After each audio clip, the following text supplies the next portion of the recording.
एक ऐसा खौफनाक सीरियल किलर पूरे हिंदुस्तान के पुलिस सिस्टम को हिला कर रख दिया था। वो वेल ड्रेस्ड था, पोलाइट, कन्विंसिंग और ट्रस्ट बिल्ड करता।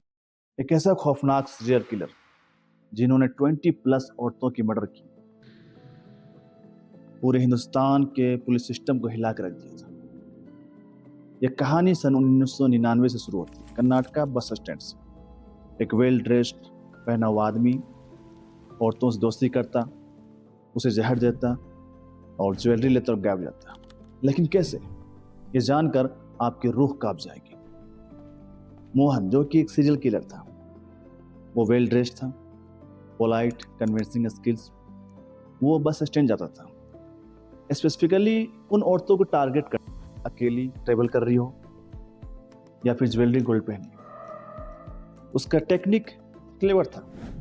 वो अप्रोच करता, वो फ्रेंडली बात करता और उसे कहता मैं भी वहीं जा रहा हूँ जहाँ आप जा रहे हैं, और ट्रस्ट बिल्ड करता। और फिर कहता मैं मंदिर से प्रसाद लाया हूँ, या फिर ये मेडिसिन ले लो जो कि आपको ट्रेवल में आसानी होगी। लेकिन उस प्रसाद या उस मेडिसिन में होता था साइनाइड, दुनिया का सबसे खतरनाक वो साइनाइड, जो कि 30 सेकंड में विक्टिम को चक्कर आती और गिर जाता। लोग समझते कि उसे हार्ट अटैक हुआ है या फिर कोई नेचुरल डेथ। इसी बीच में मोहन उसकी ज्वेलरी लेता और भीड़ से के बहाने निकल जाता। 1999 से 2005 तक पुलिस के पास केसें आ रही थी, मैसूर, बेंगलोर, मैंगलोर, अलग अलग सिटी से। सेम पैटर्न, सिंगल औरत, बस स्टैंड, सडनली डेथ और ज्वेलरी मिसिंग। लेकिन पुलिस वालों की कोई भी क्लू नहीं मिल रही थी, जो कोई कनेक्शन नहीं था, क्योंकि मर्डर अलग अलग सिटीज में होती थी। फिर एक दिन मिरेकल हुआ 2005 में। एक औरत को मोहन ने प्रसाद दिया। उस औरत को कुछ और लगा, वो प्रसाद थोड़ा से खाया, उसे अनकॉन्शियस फील हुआ और डॉक्टर ने सही टाइम पर उसको ट्रीटमेंट करके उसकी जान बचा ली।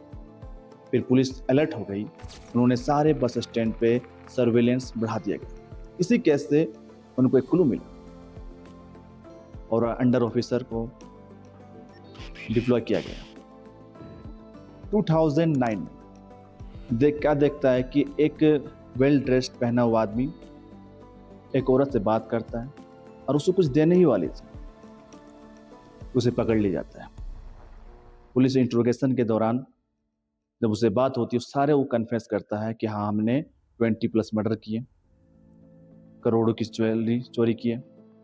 बट शॉकिंग की बात यह है, ये सब करने के बाद भी उसे कोई भी गिल्ट महसूस नहीं होता। वो कहता है मुझे पैसे चाहिए थे और ये रास्ता सबसे आसान लगा। पुलिस इंट्रोगेशन में एक और खुलासा होता है कि मोहन एजुकेटेड था ही, प्लस में केमिस्ट था, इसलिए उसे साइनाइड बहुत ही आसानी से मिल जाता था और ज्वेलरी को अलग अलग सिटीज में वो बेचता था। हमेशा की तरह जब भी कोई मर्डर करता, उसके बाद वो अपनी फैमिली के साथ आराम से रहता। उसकी बीवी को तक मालूम नहीं था कि उसने ऐसा कुछ कर रहा है। बट इस केस में सबसे शौक की बात यह है कि वो 20 औरतों क्या हुआ।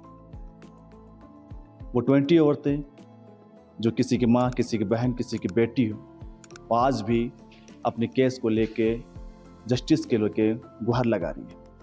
सन 2013 में कोर्ट ने उसे डेथ सेंटेंस सुनाया। फिर भी आज तक 2025 तक, 2026 भी हो रहे हैं, बट अभी भी केस का अपील चल ही रहा है। बट इस केस से हम ये सीखते हैं कि हमेशा पब्लिक प्लेस में अवेयर रहे। किसी भी स्ट्रेंजर से कुछ भी खाने पीने का, स्पेसिफिकली कुछ भी खाने पीने का सामान ना लें, नहीं चाहिए। और फैमिली को अलर्ट करें और खुद भी सावधान रहें। उम्मीद है कि आपको यह स्टोरी अच्छी लगी होगी। फिर मिलता हूँ अगले नेक्स्ट स्टोरी में। तब तक के लिए गुड बाय, एक नए अंदाज में, एक नए ट्रू इवेंट के साथ।